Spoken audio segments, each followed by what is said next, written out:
Evropa v 16. stoletju. Duhovnik Primož Trubar, tako kot drugi protestanti, meni: Slovenci morajo brati Biblijo v svojem jeziku.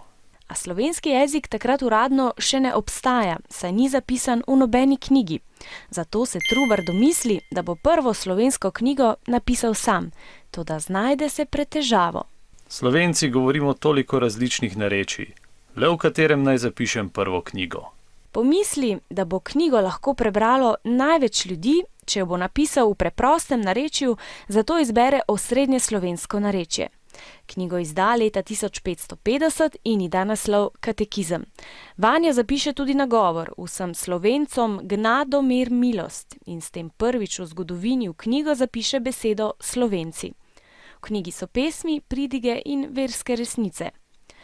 Ker pa takrat večina Slovencev ne zna brati in pisati, napiše še abecednik, priročnik za učenje branja in pisanja.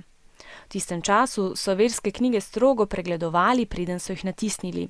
Trubar se je bal, da knjig ne bi mogel izdati, zato se ni podpisal s pravim imenom, ampak s psevdonimom Filopatridus Illyricus, kar v latinščini pomeni rodoljub ilirski.